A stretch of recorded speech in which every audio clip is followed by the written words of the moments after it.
Hello people of the future and welcome to Let's Make a Trading Card Game. Now I have to mention a few things that I didn't say in my last video. If you've watched it, you know that I'm giving you, the subscribers, the ability to playtest the game by yourself. And you still have one day to decide if you want to playtest it or not. So you better hurry up. A lot of you have already written to me, but the more the merrier, so please continue writing. Okay, so last time I forgot to mention that I was going to send you the rulebook along with the cards, but I am going to send you the rulebook. Otherwise, how will you know what the rules are? How will you play the game? Also, I was thinking of maybe doing some other things with you guys who decide to playtest Multiverse. So maybe you can film yourself playing and send me back the footage so I can look at it. Or even better, we can organize Skype calls while you're playtesting. So you'll be playing and you can ask me questions, we can talk about cards and strategies and design, and maybe fix things on the fly as you're playing, which is much more useful than just you sending me text feedback, because I actually am there experiencing the game with you, and it's just so much more useful. Another thing, maybe we can even organize some Google Hangouts with many people, many of you, so we can discuss Multiverse all together. But that's maybe a pipe dream. Also, like this, you can be featured on a future episode of Let's Make a Trading Card Game, if you like. And anyway, I'll talk to all of you individually through email. And if you don't want to do any of this, you don't have to. But if you do, that will help the game. Anyway, now that that's out of the way, let's get into the actual episode. Okay, so I've started working on the new version of the base set, and I started by taking all of the cards that I liked from the previous version and putting them into the new document. And as you can see, there's a lot of blank space here. So I'll have to start filling it up with cards of some sort. So Vasiliy has been a bit busy these past weeks, but he's back with a new piece of art. I asked him to draw a gas planet where there is no solid ground and there are only clouds, something like Jupiter or Saturn, but it's a tricky thing to draw, and honestly it's not very interesting. And also it doesn't really work with the rest of the game where you play stuff like spaceships and buildings.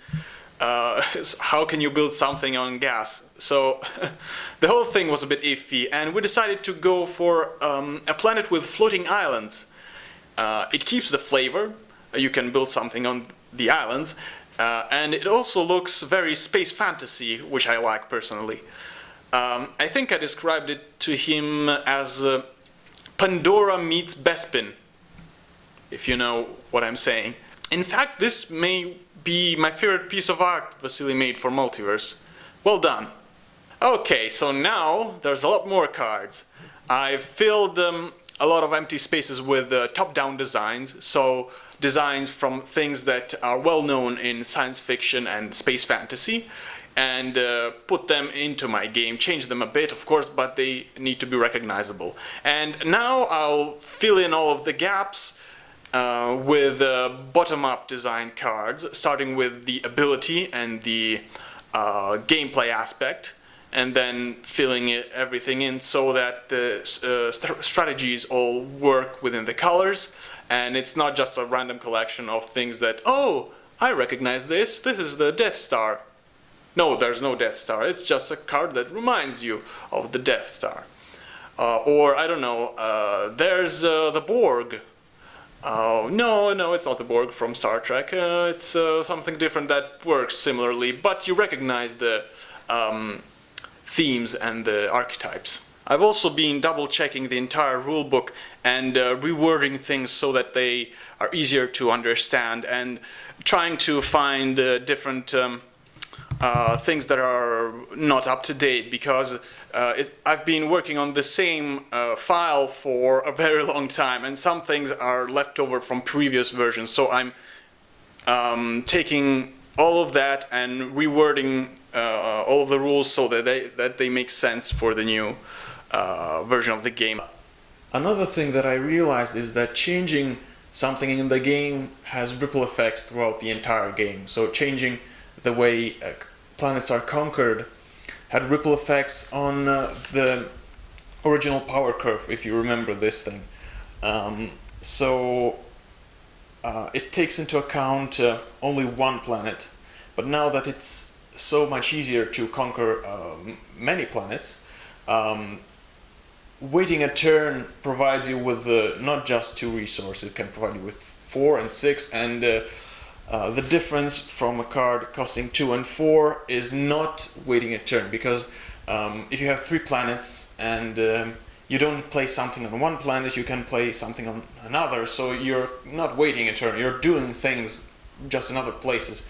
So if you don't take into account waiting turns, the curve is not a curve at all, it just goes straight like this. And that's also not accurate, because you are waiting, in fact.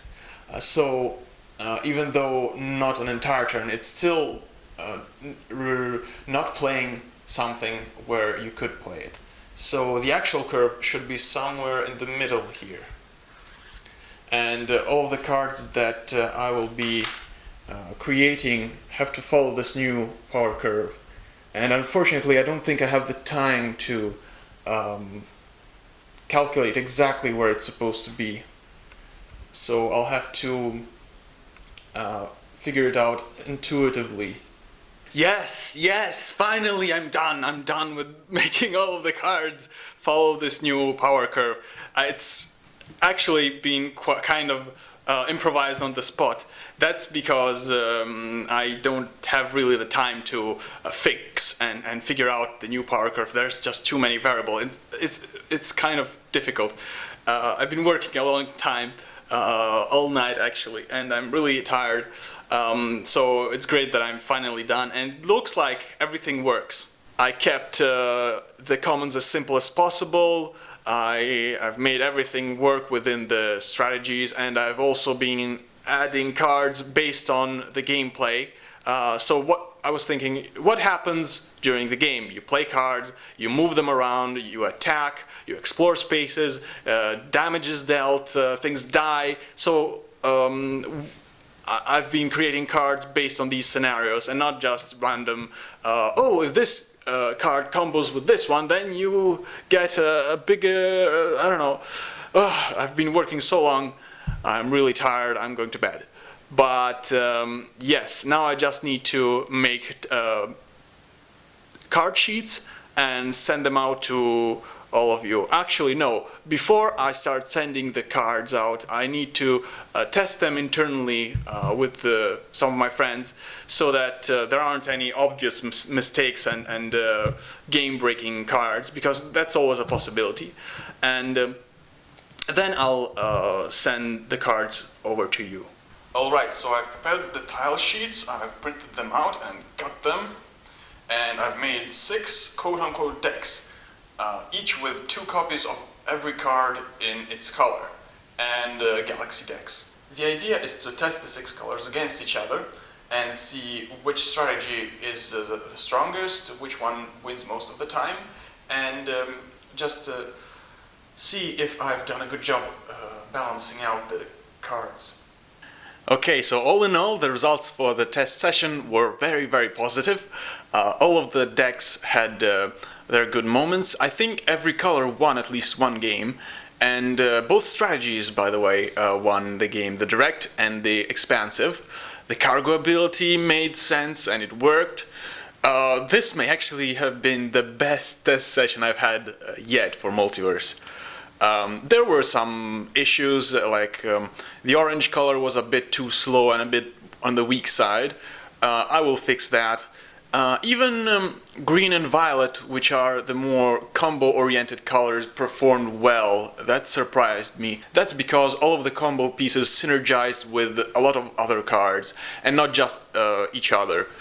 Other thoughts? Oh yes, there were a few things that I figured out. For example, when a cargo ship is destroyed and it has a resource in it, what happens? Is the resource destroyed, or does it stay on the space? So I ruled that if the ship is on a planet, the resource remains on the planet. If it was in space, the resource is lost forever and removed from the galaxy. Another question we've had while testing is that do robots and drones structured with the autonomous mechanic, when they move around the galaxy, do they conquer the spaces they visit? And I've ruled that yes, they do, because the autonomous mechanic covers that. It's supposed to make them work like creatures, and even though they are structures, the autonomous mechanic gives them the ability to conquer planets they visit, just as if they were creatures. There were still a few balance issues, like some structures were a bit too strong, maybe ships were a bit too fast, and some actions did too little, but it's nothing compared to problems I had before. So I'll be fixing all of these problems, and tomorrow I will send the cards to you guys, so it will be your turn to play test. So I'll see you guys next time, and until then, keep it up.